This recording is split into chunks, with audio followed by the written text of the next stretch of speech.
Good afternoon. The additional day probably doesn't lessen the sting of defeat, nor should it. You know, we've lost two close ball games here the last 2 weeks, and we've had our opportunity. And so, you know, there's a certain response that comes to that. You know, we recognize that football is our game, our business is winning, and so we haven't been handling business. And so we're taking a look at ourselves and looking at what transpired in the game, and I'll outline specifically what transpired kind of in San Francisco, most of which I kind of outlined after the game in terms of why we were not successful. The turnover element of play in the aftermath of it was significant, I thought. We got some significant turnovers at the early portions of the game. We put our offense on the short field, and we settled for field goals. And, you know, usually there's consequences of not supporting yourself in that way to really kind of maximize the positive. And so, although we were in control of the game, we were not in control of the game in the ways that we could have been had we punched some of those opportunities in. And then in the second half, we turned the ball over twice, and our defense was on the short field. And again, we didn't support ourselves in the ways that we would like to minimize negativity. Our defense took the field, and we gave up touchdowns. And couple that with the fact that, you know, we seemingly had an opportunity, particularly in the last possession, to get off. We had them in a third and 11 or so, and we had a penalty, a DPI. It's pretty frustrating. It's similar to Seattle when we got those guys off and we got a penalty on a field goal attempt that put us back on the field, and we subsequently gave up a touchdown. So obviously the penalty element of play is significant. We haven't been penalized a large number of times thus far this year, but some of the penalties have been significant in terms of the outcome of football games. So we're working hard in that area. We're also working hard in terms of making the necessary plays and winning our one-on-ones positionally in all three areas of the game. Obviously, the possession down element of play offensively was a problem for us early in the game, and that had a lot to do with us not being able to capitalize on some of the field positioning. We just in general have to do a better job of being competitive and winning our share of third downs. I thought we were really conscious and thoughtful to being third and manageable, but even at 3rd and 5 and 3rd and 6 and 3rd and 4, some of the things that we had in the first half of the game, it just took us too long to really warm up and win some of those possession downs. I think the first time we won one was in the last possession of the first half. And so we got to find ways to get off the bus cleaner and better. Obviously, establishment of the run will aid us in that, but also the winning of those downs, like we talked about last week, will provide more snap opportunities for us in an effort to find fluidity in the running game. Obviously, we dealt with some things in game from a player availability standpoint that made all of those things a little bit more difficult. Vance McDonald went down in game. Xavier Grimble went down in game. Larger part of the second half of the game. The only tight end we had available to us was Zach Gentry, and coupled with the unavailability of Roosevelt Nix, man, we really were limited in terms of some of the things that we could do offensively, particularly as it regards to running the football. So we got some things to clean up there. I think that's one of the reasons why we acquired Nick and went out and acquired Nick. Not that we're counting tight ends out this week, but their availability is in question. We needed to fortify our depths at that position, just like we needed to fortify our depths at the safety position a week ago. Speaking of that, I'll give you a line or two about what transpired with Mika. Was really impressed by his ability to learn in a short period of time and to absorb the number of snaps he was able to absorb. And kudos not only goes to him, but, you know, in an effort to simplify things for him, we asked some additional things of others.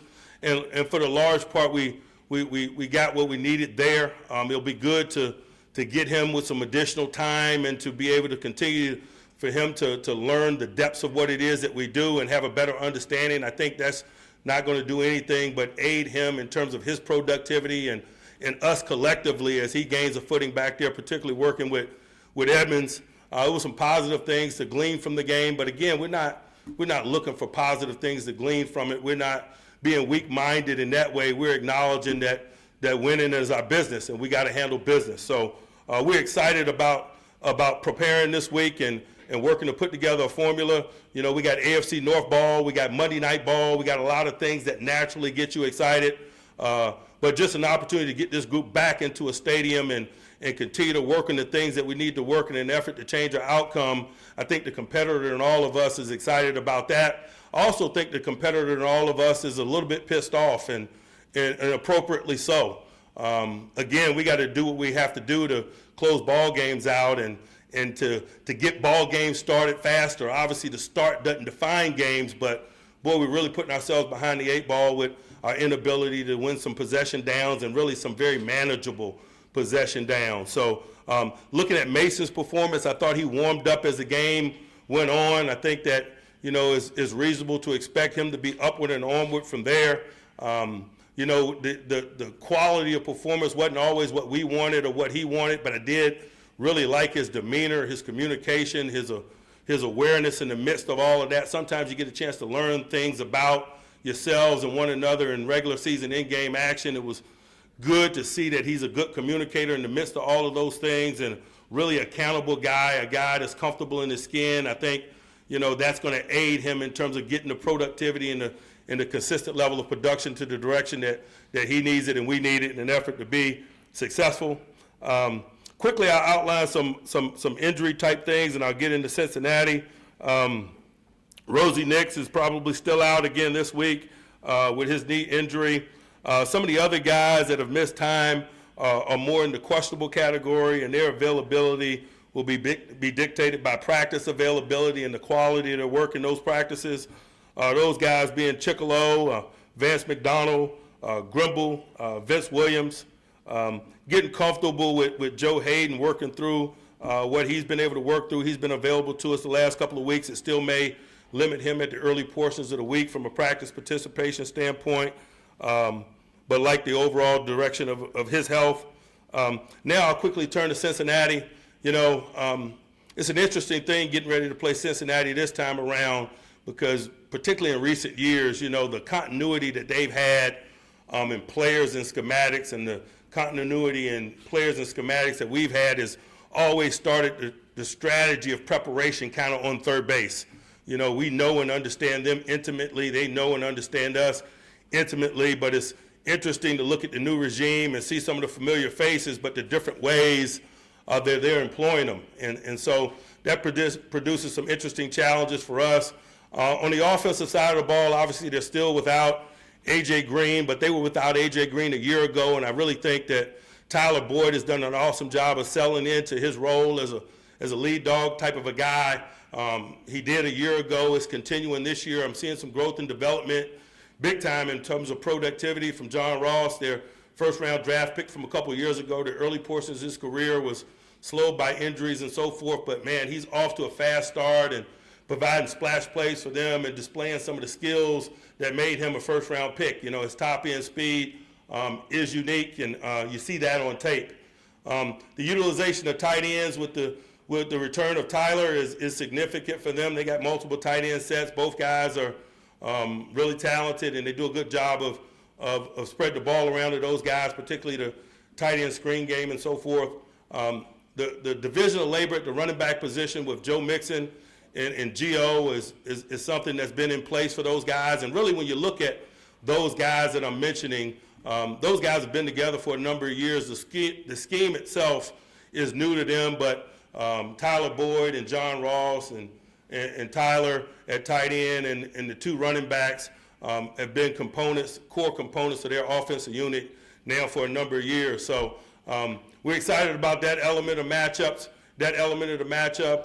and working to familiarize ourselves with some of the new things that they do.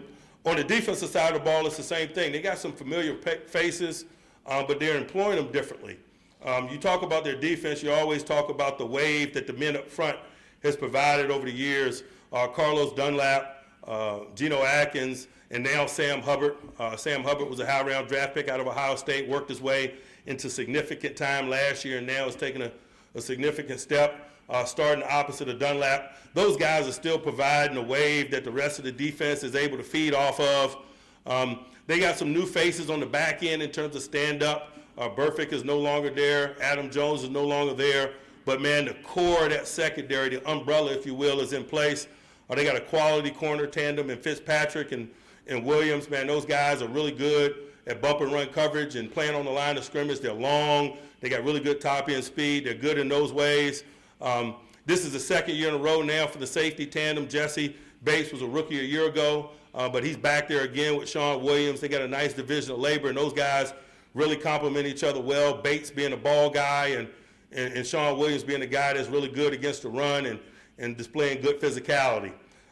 They got continuity in the special teams game. Their coordinator is still the same. A lot of their core players within their special teams unit that make the plays for them remains the same. So we'll have a high-level matchup there, if you will. But the important thing for us this week is less about the people that we're playing, and obviously it's about finding the mix in terms of divisional labor as we add people and define roles and determine who's available for us, and then rolling the ball out there and doing enough things to win the game. And so obviously we seek perfection, but obviously what we need to do is get a win, and that's going to be our focus as we prepare. And some of the other things, man, we're building for the short term, we're building for the long term in terms of development of people, but some of these new people, man, we got to get them infused and be thoughtful about what we need them to do this week, because our desire, obviously, is to play and win this game. Excited about the Hall of Honor induction ceremony that's going on Monday night, man. Some legendary Steelers, man. Looking forward to honoring those guys, and the best way for us to honor those guys is with the winning performance. Questions?